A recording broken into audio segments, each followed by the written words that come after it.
Nobody on the 1862 Independence wagon train could ever quite explain why Caleb Marsh kept to himself the way he did.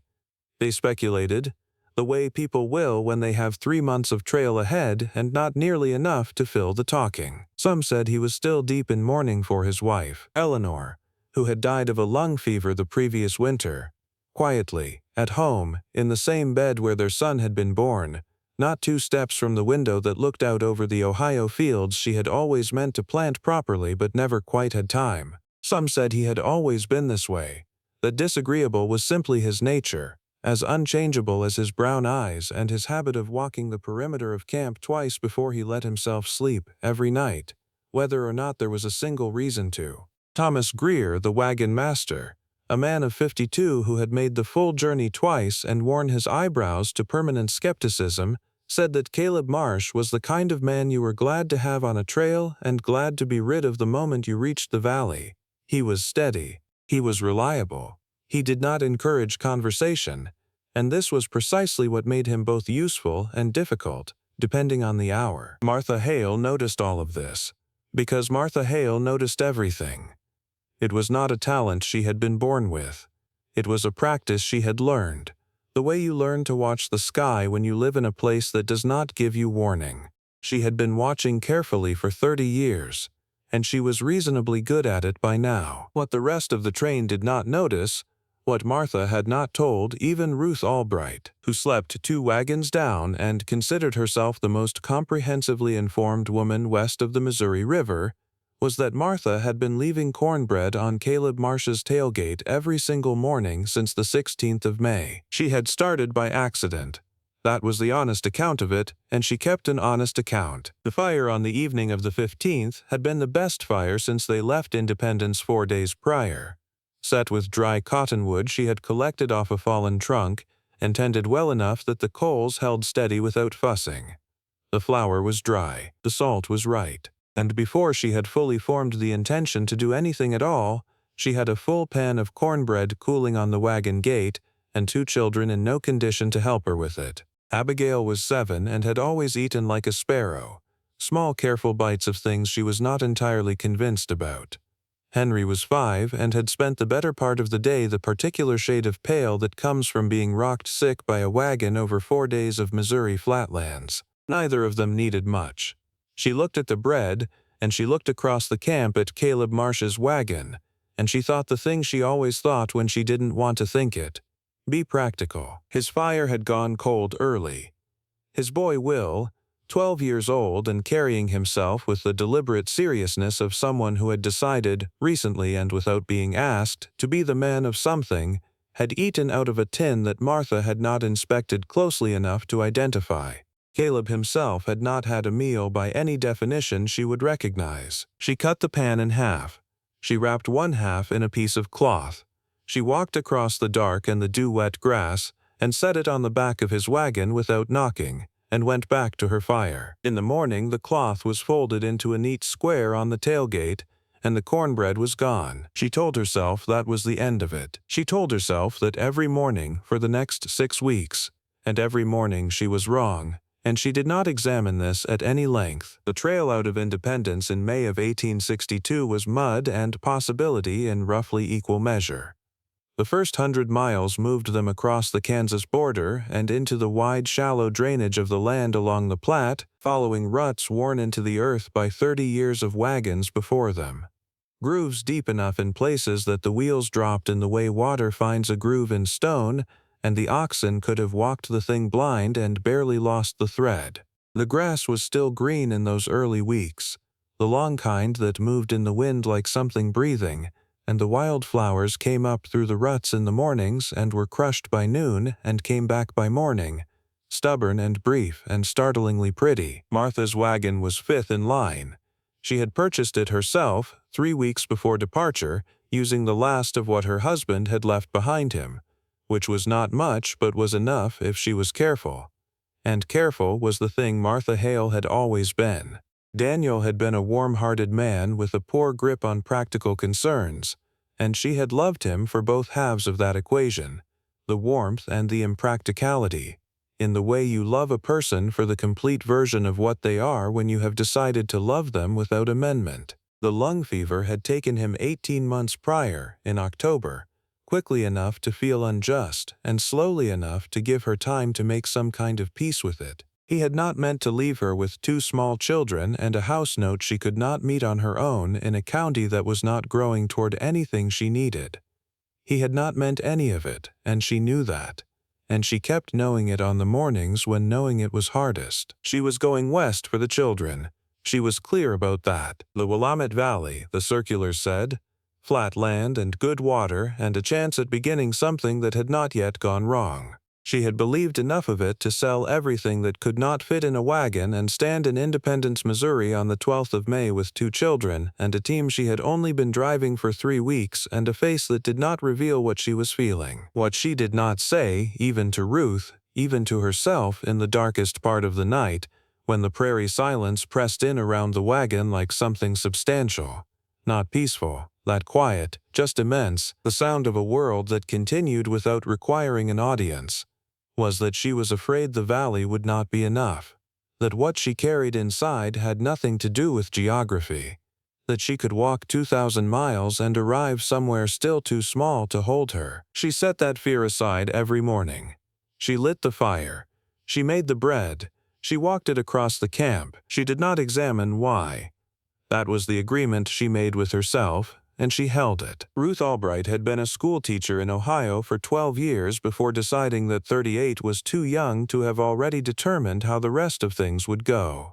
She was sharp and precise and occasionally said things so direct that the person being spoken to required a moment to recover, and Martha found her company genuinely useful in the way that honest people are useful to each other on long roads. She brought coffee in the mornings before camp broke.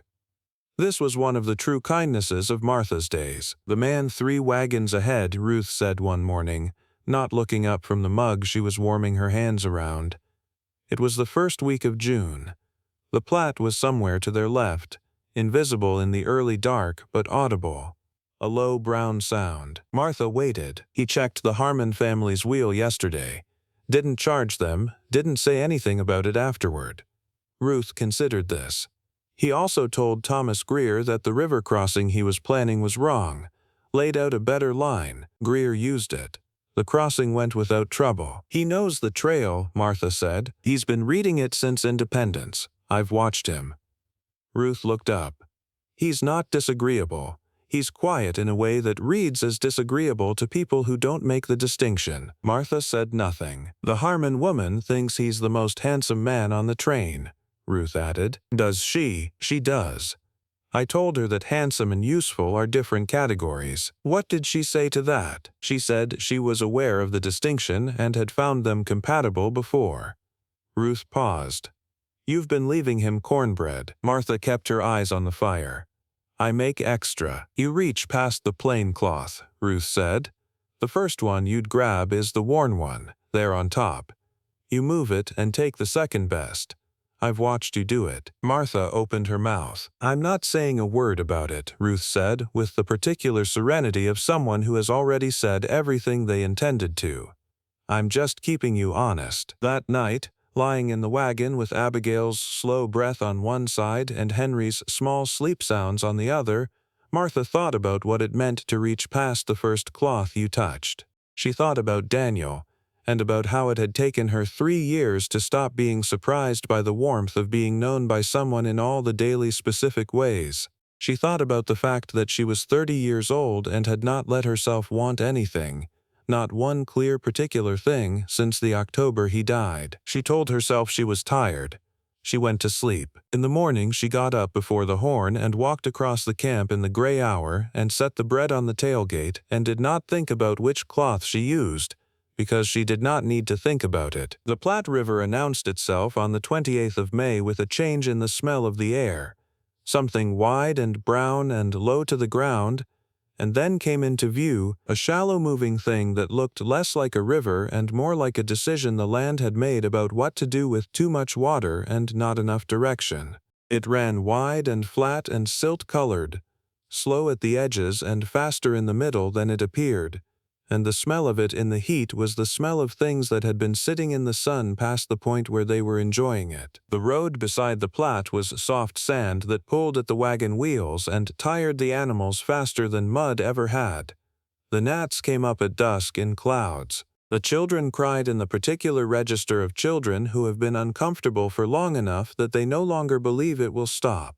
3 people on the train developed the kind of stomach trouble that trailed Dr. Fletcher, a man who had learned medicine largely through application, attributed to bad water, and which the rest of them recognized as the first whisper of the cholera season that moved through every westward train every summer like a second toll on the decision to go. Martha boiled everything. She had read enough accounts to know that the water would kill you faster than the road if you allowed it any latitude. On the 3rd of June, mile 347 by Thomas Greer's reckoning, she came out of her wagon at the gray hour and found something on her own tailgate: dried venison. Wrapped in cloth she recognized, a piece of a work shirt that had gone past repair. No note. She stood in the damp grass holding it for a long moment. Across the camp, Caleb's fire was already going. He was crouched beside it with his back to her, feeding it with his particular careful attention. Will was still in the wagon. She looked at the venison. She went back inside and fed it to her children. There was no exchange of words about it. There was no acknowledgement from either side that anything was happening. She left Cornbread. Sometimes he left venison. The camps came and went. The Platte stretched on to the west, its flatness only broken by the occasional cottonwood standing alone against the sky like a thought that hadn't developed into anything yet. Martha watched the miles go by, and watched her children, and watched the weather. And sometimes, in the evening, she was aware that Caleb Marsh was in the camp the way you are aware of a fixed point when you are navigating by it without meaning to. Ruth noticed this with the precision of someone who had spent 12 years watching 30 children at a time manage the problem of each other. He watched your wagon for 45 seconds yesterday evening while you were putting Henry to bed, she said one afternoon, mending in hand. I counted. Ruth, I'm stating a fact. 45 seconds is a long time to watch something you're not interested in. He watches the whole camp. He always does his perimeter walk. The perimeter walk is the perimeter walk, Ruth said. This was different. This was a man reading something he wasn't sure yet he understood. She snipped a thread. I'm not saying anything. You're saying quite a lot. I'm keeping you honest, Ruth said for the second time. And that was the end of it. Chimney Rock appeared on the 14th of June as a dark mark on the horizon, visible from 20 miles out in the flat Nebraska plain, and grew over the course of a full day's walking into something that had no reasonable right to exist where it existed. 300 feet of sandstone spire rising out of the land like a question that had been standing there long enough to stop expecting an answer. The wagon stopped without Thomas Greer telling them to. Even the oxen seemed to pause. Martha stood in the grass with Henry's hand in hers and Abigail shading her eyes and tilting her head sideways, the way she did when she was working on something she didn't yet have the language for. It looks like a church, Abigail said. It looks like a tooth, Henry said. It looks like something that was here before us and will be here after, said a voice to her left, and she turned to find Caleb Marsh standing 2 feet away, hat in his hand, squinting upward. A long time before and a long time after. She did not have anything to say to that. He did not appear to need her to. He put his hat on and walked back toward his wagon, and Will fell into step behind him, and Martha watched them go and stood in the grass a moment longer looking at the rock against the sky. That night she wrapped the cornbread in the second-best cloth without knowing she had done it until she was already across the camp. Fort Laramie came on the last day of June, mile 645, and the train stopped there for 2 full days that felt, by comparison to the previous 7 weeks, almost like something that could be called rest. The trading post had flour that was not wormy. There was fresh beef. The children of the train ran loose across the fort grounds in a way trail life did not usually permit, and their laughter carried across the open ground in the morning air and did something to Martha's chest that she appreciated. She sold a quilt. She had been holding on to it, but it was more weight than sentiment at this point, and bought what she needed, and came out of the trading post into the mid-morning sun to find Caleb Marsh leaning against the outside wall. "Your left rear axle needs repinning before South Pass," he said, without greeting. She stopped. "When did you look at my axle?" "Yesterday evening." "I didn't ask you to." "No," he agreed. He said it without apology and without elaboration, the way you state a thing that is simply true. She looked at him. He looked back with the untroubled steadiness of a man who did not find this conversation uncomfortable. "The Smith's at the north end," he said. She followed him to the Smith, which was the reasonable thing to do because the axle was her concern, and the Smith was the solution, and there was no good reason to make an argument out of being helped. The Smith confirmed everything Caleb had said. It cost her $4 she had not planned for, which she paid, and it cost her 3 hours of the day she had wanted to use for rest, which she gave, and she did not thank Caleb, and he did not appear to expect thanks. When she brought the cornbread the next morning, she cut a larger piece than usual, and set it alongside a second piece without speaking to herself about it. South Pass arrived on the 12th of July, mile 947, and the altitude changed the entire character of the air. 7,400 feet. The wind came off the Continental Divide in a way that felt considered, like it had been organized for exactly this purpose, and the cold at the crest in July was the kind of cold that reminded you that the world had another set of rules at elevation. Rules that had nothing to do with what season the calendar said it was. The sky was a particular shade of blue that Martha had no name for, deeper than the trail sky, with a quality of depth to it, as if you were looking into it rather than at it. Thomas Greer had them moving before 4 in the morning to make the pass before the afternoon wind, and by noon they were over it. Truly over it. The highest point of the entire 2,000-mile road, and from here everything ran downhill in the most literal sense anyone had meant those words. Martha stood at the crest with Abigail and Henry on either side of her and looked west, and felt something in her chest that she had been waiting for since independence without knowing what she was waiting for. Not hope, exactly. The place just before hope, when you can feel it coming but have not yet done anything as risky as believing in it. Will Marsh appeared at her left elbow. "Pa says to tell you he checked the other axles," the boy said, with the careful dignity of someone delivering a message he understood to be important without being entirely clear on why. "He says they're sound to Fort Hall." Martha looked at the boy. He had his father's eyes, watchful, dark, the color of deep river water, and his father's way of standing, weight slightly back, as if he had learned young to keep his balance at all times. "Tell him thank you," she said. Will nodded and started back, then stopped, turned. "He also says," the boy frowned slightly, working at the exact words, "he says you don't have to. Every morning. But he doesn't want you to stop." Then he went. Martha stood at the top of the Continental Divide with the wind pulling at her hair and her children pressing close on either side, and she watched Will walk back toward his father's wagon, and she thought, oh, that is exactly what this has been. She stopped for 4 days. The flour was genuinely running lower. She had done the accounting and it was not comfortable, and so she told herself that was the reason, and it was not entirely untrue, and she held that version of things with both hands. The folded cloth sat on his tailgate every morning, clean and empty. On the third morning, Abigail appeared beside her at the fire. "Aren't you going to bring Mr. Marsh his bread?" "Not today." Abigail considered this with the gravity that 7-year-olds bring to situations they have assessed as requiring it. "He looked at our wagon this morning. Twice." Martha said nothing. "He looked at it at breakfast, and again when he was hitching his team," Abigail said, with the precision of someone recording testimony. "Help Henry with his boots," Martha said. Abigail went, but she looked back once, over her shoulder with her mother's eyes. On the 5th day, on the Snake River plain of Idaho Territory, a wheel on Caleb's wagon cracked in a rut at the wrong angle on a section of road that was older basalt than dirt, and the wagon listed hard to the left and spilled the high-side load into the dust of the plain. Will was inside and rolled clear of most of it. Caleb caught the side rail. No one was hurt in any way that required attention, but the wheel was done. The spare was mismatched, and the repair and reload took 4 hours that pushed them behind the rest of the train. Martha's wagon was behind his in the line. She pulled up beside him without asking and matched his pace, and when they reached the evening camp she said nothing about it, and he said nothing about it.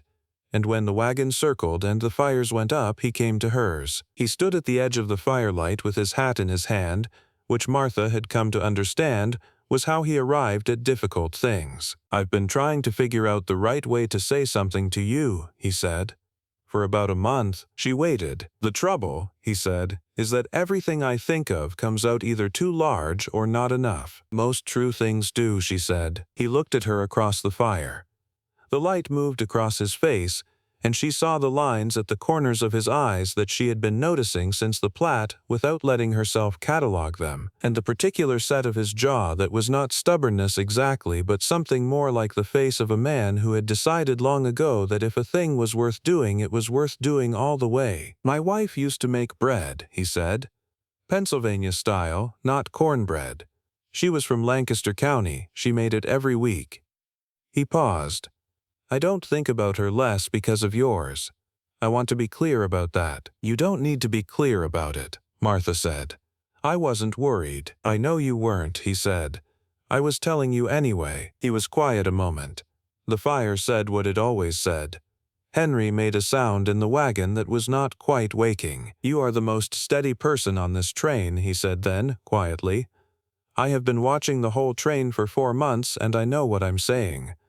On the bad crossings, on the bad days, you are the one I look at to see where the line is." Martha felt something in her chest shift, very slowly, like something that had been held tight for a long time and was only just now being given permission to move. "So have you been," she said, "steady, the whole road." He looked at her, and the almost smile that she had been seeing the edges of since Chimney Rock arrived fully this time, briefly, and was gone. He thanked her for the company and went back to his wagon. Martha sat by her fire for a long time, listening to the Snake River somewhere close in the dark.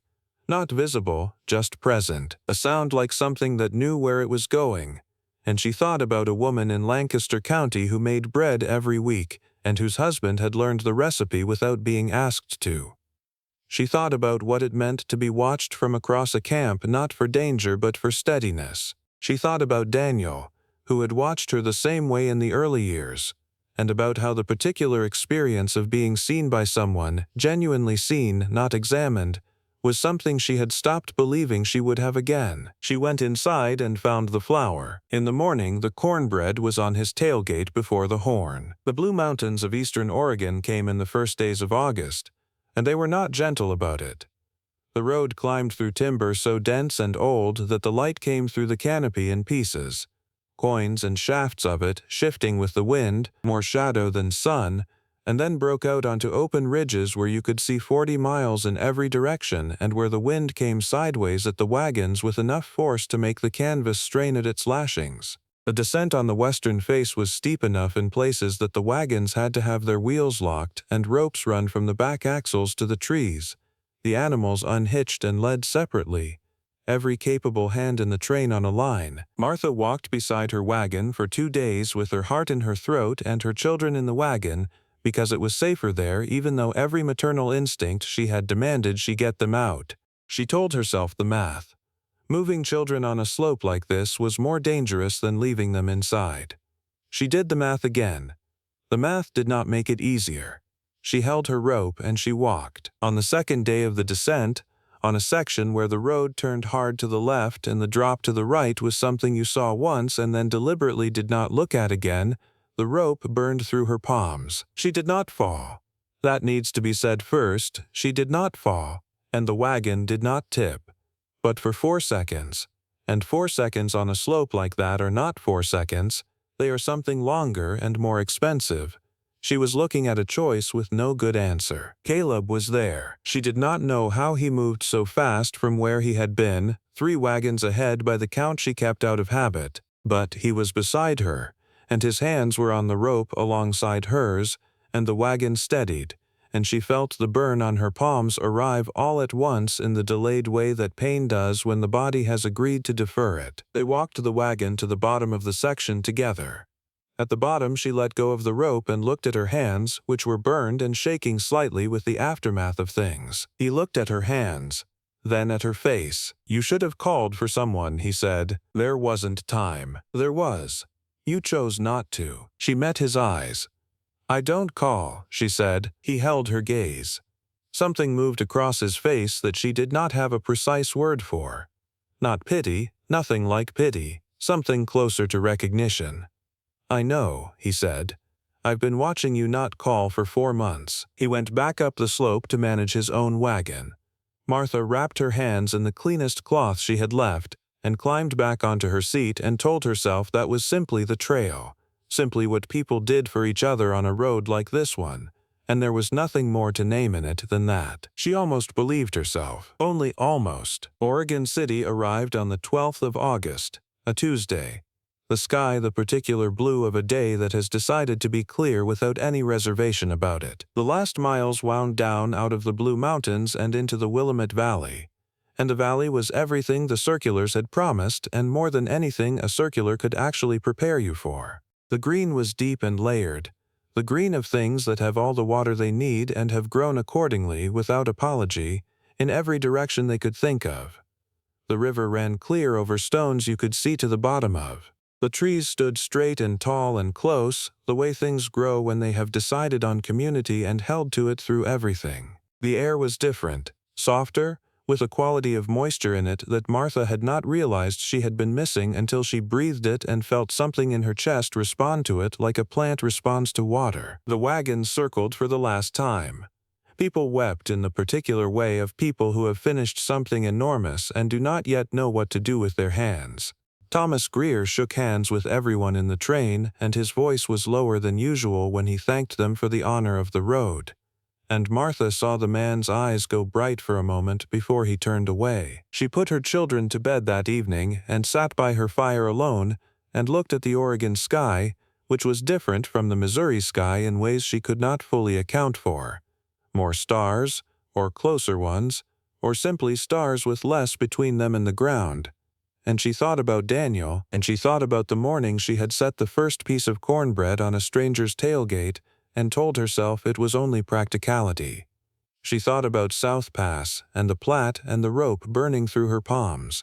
She thought about Abigail saying he looked twice. She thought, "I am glad I came." She thought, "I believe we will be all right." There was no flour left. She did not make anything. She woke in the morning to the smell of wood smoke, which was ordinary, and to the smell of something baking, which was not. She came out of her wagon into the early Oregon light and found Caleb Marsh crouched at her fire.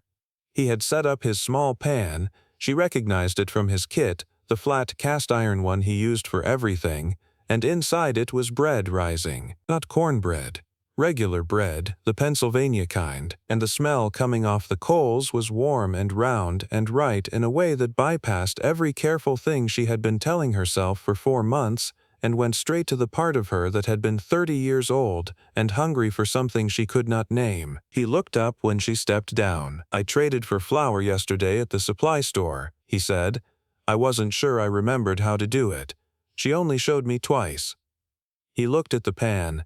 It turns out some things don't leave. She sat down on the far side of her own fire without being asked. He cut her a piece and passed it across. She took it and ate it in the Oregon morning, and it was good, not the same as what Eleanor had made probably, because nothing is ever exactly the same, but good and warm, and made by a man who had learned the recipe from someone he loved and had remembered it when he needed it. They were quiet together for a while.